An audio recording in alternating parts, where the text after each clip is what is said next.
Let me ask you a question. When did trauma become a personality?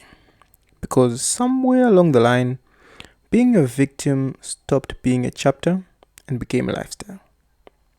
Back in the day, oppression was something you escaped. Today, it's something people put in their bios.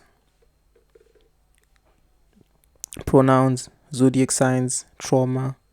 Pick three. It used to be, this happened to me. Now it's, this is who I am.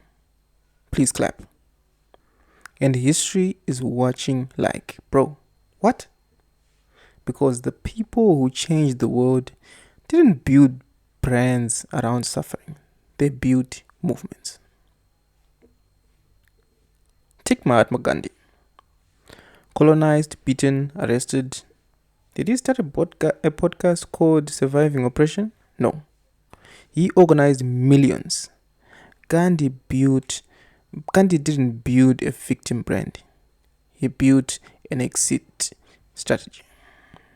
Then there is Mandela. 27 years in prison. That's longer than most marriages. He walks out and instead of saying, alright, everybody, pay, he says, let's build a country. That's emotional maturity on legendary difficulty mode. And Mother Teresa, she worked with people who had absolutely nothing.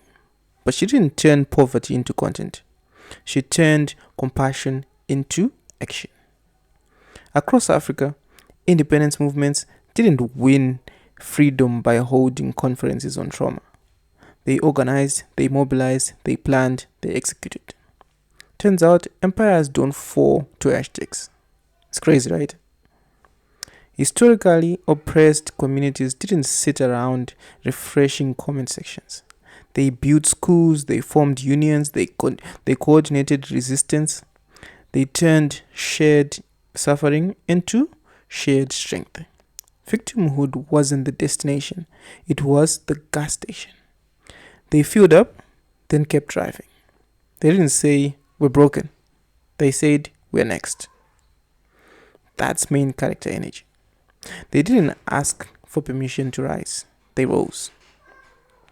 Here's the software update nobody asked for.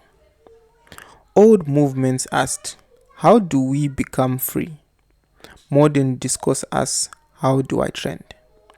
Back then, suffering was a problem to solve. Now it's content strategy. We've gone from liberation movements to engagement farming. You don't heal trauma anymore, you monetize it. Drop a thread, post a clip, add dramatic music. Congratulations, you just unlocked level 3 victimhood with bonus algorithm boost. Let's be honest. Platforms like TikTok and X turned pain into performance art. Now everyone's a revolutionary. And their couch is just their base station. Back in the day, activists risked jail. Today, people risk getting rationed. Huge differences. Modern activism looks like this. Change your profile picture, post a black square, argue with strangers, call it impact. Movements like Black Lives Matter started with legitimate outrage, but quickly got tangled in branding, fundraising drama, and influencer politics. Somewhere between protests and mass drops, the mission got blurry. It went from let's fix the system to don't question the narrative. That's when discourse dies. Today, political identity often isn't about ideas. It's about who's suffering more. Welcome to the Oppression Olympics. Gold medal, outrage. Silver medal, trauma. Bronze, think peace. Instead of building coalitions, we build categories. Instead of persuasion, we do purity tests. Say one wrong sentence and suddenly you're cancelled, you're blocked, you're excommunicated, and you are removed from group chats. Mandela spent 27 years in prison and came out preaching unity. Someone today gets misgendered and starts a civil war on the timeline. Perspective. Here's the uncomfortable contrast. Gandhi didn't ask for safe spaces. He challenged an empire. Mandela didn't demand everyone validate his pain. He built a nation. Mother Teresa didn't turn poverty into personal branding. She turned compassion into logistics. They didn't weaponize identity. They weaponized discipline. They didn't live inside trauma. They outgrew it. They understood something we seem to have forgotten.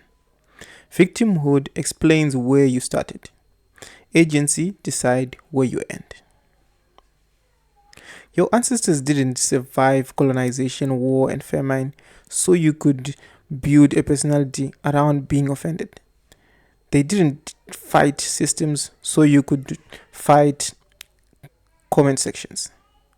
They didn't sacrifice anything so you could turn victimhood into your final Pokemon evolution. They suffered so you could advance, not stagnate, not write think not write think pieces about being uncomfortable.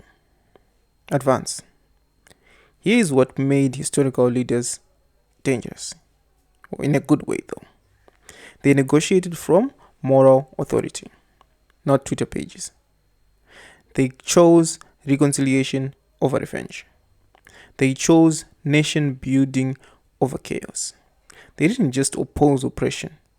They designated they designed they designed futures where oppression couldn't survive. That's power. Not shouting, not labeling, not arguing with strangers at 2 a.m. Building. Victimhood can explain where you came from, but it should never decide where you're going. Pain is real, oppression is real, but turning suffering into identity, that's how movements die.